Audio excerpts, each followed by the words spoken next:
In this second video from section 9.2, we're going to look at several problems that involve the coefficients from Pascal's triangle and combinations.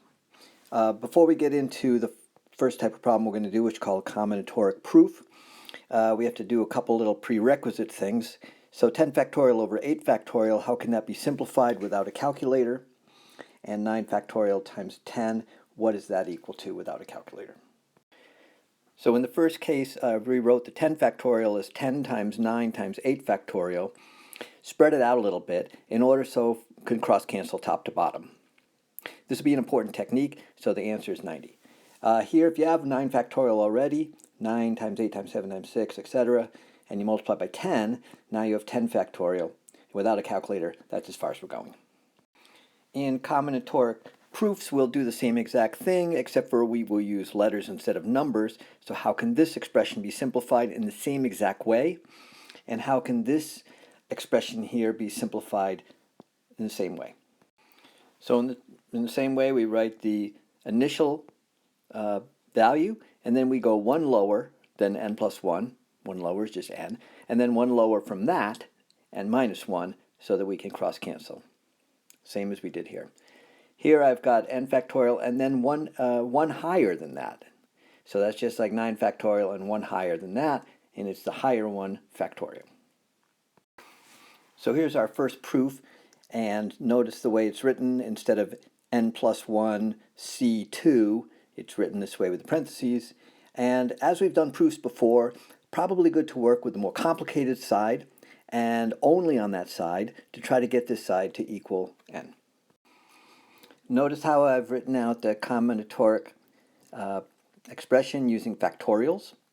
And so n plus 1 factorial, top minus bottom factorial, and then just the bottom factorial.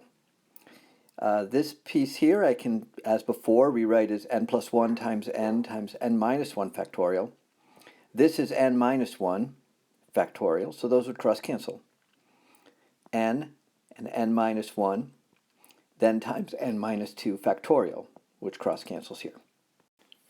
One way you can finish this problem is by seeing that in each numerator there's a factor of n.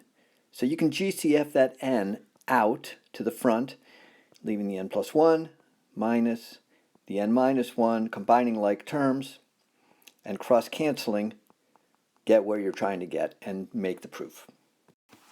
In our next combinatoric proof, the last one we'll do, I've written Pascal's triangle, and maybe you remember that the way to create the next row of Pascal's triangle is to add two numbers, and the resulting answer is directly below it. So in this case, we've added term 1, there's term 0, term 1 and term 2 on the fourth row, row 0, 1, 2, 3, 4, and so term 1 plus term 2, and what we are going to get is the second term, 0, 1, 2, second term in the fifth row. Of course, in general, we could use this formula to say any row, not just the fourth, and take a term, and in the same row take the next term, so two terms in a row, and adding those together, we would get a term in the row following, and it would be of the equal term number to the second piece here. This is our thing we're going to try to prove to show that the entire Pascal's triangle could be created this way. In this case, I have rewritten the combination form in its factorial form, and I have multiplied top and bottom of each fraction in a way to get a different factorial in the bottom and a common denominator. So in each case, I have taken one of the pieces of the denominator, like the 9 factorial, and multiplied by something that was one larger than it, like the 10. And that then got me together, like the 10 factorial. N minus r is one larger than n minus r minus 1, n minus r factorial. Again, I have factored out the common factor from both numerators, which was n factorial, picked up the remaining pieces, and this time the r's canceled out, so I have n factorial times n plus 1. In my last step, the n factorial times n plus 1 becomes n plus 1 factorial. The r plus 1 stays the same, and I've changed the n minus r to be n plus 1 minus r plus 1. The reason I did that is I'm looking at where I need to go, and I know that term on the bottom must be the top minus the bottom factorial. It's the same as this. So then I can rewrite it this way. These combinatoric proofs just take some practice. They all work the same way using those two initial things we talked about, and always work with the harder side. The word partition has a particular use in mathematics. So here we have a set of numbers, 1, 2, 3, 4. How many ways are there to partition this set? The way to partition it, so you could have none of those numbers, one of those numbers, two of the numbers in either order. So this is a combination situation, not 1, 4 and 4, 1, just one of those. Any three of the numbers, order doesn't matter, or all four of the numbers. There's 16 total ways to partition this set, 2 to the 4. Notice there's 4 elements and 2 to the 4 ways. Or we can write it in sigma notation and add up all the coefficients on the fourth row of Pascal's triangle.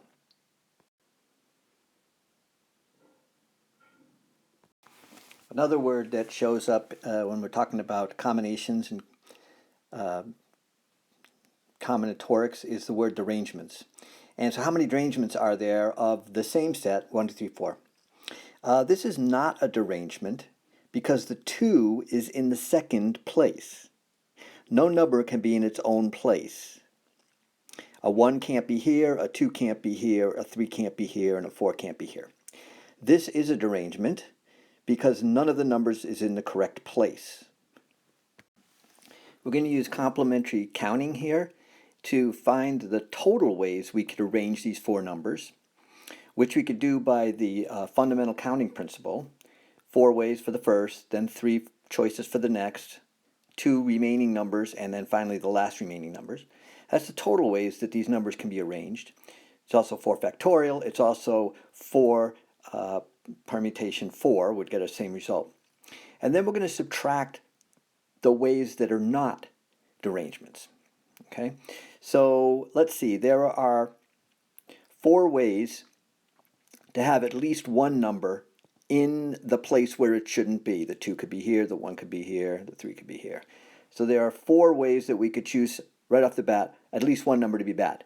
Then we have 3 remaining spots which we can fill in 3 factorial ways. We could 3 choices for the first spot to fill, then 2, then 1. But there's a lot of double counting in this method. Let's say that this was the number I decided to put in the wrong place. So of my 4 numbers, the 1 I picked was the 2. And then, let's see, I picked a 1 to go here, and a 4 to go here, and a 3 to go here. Later, I picked this to be the spot that I was going to have my 1 no number, because it's 1 in the first spot. And then I picked a 2 to go here, and the 4 to go here, and the 3 to go here. You can see that those are duplicate ways. I counted that way 2 times, even though I started with 1 number that was the one that was going to be not where it should be. So a way that I could fix my double counting is with the pi method. So I will subtract out the double counting. So I will subtract out if 1 and 2 had been in the first 2 places, because I counted it twice here. So maybe there'd be a 3 and a 4 there. But then I'm also subtracting out the double counting with the 3 and the 4, and maybe there'd be a 1 and a 2 there. This is the issue when we use pi.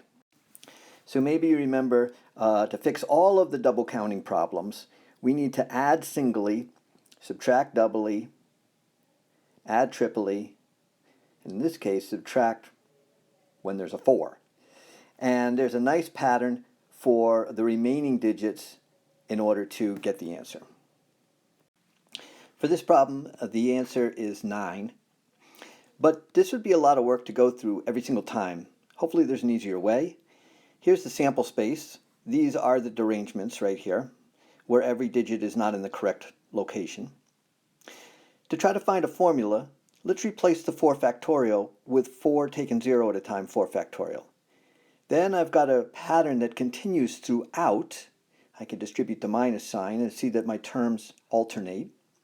And I can write a sigma notation formula that would equate to all of these terms if I expanded.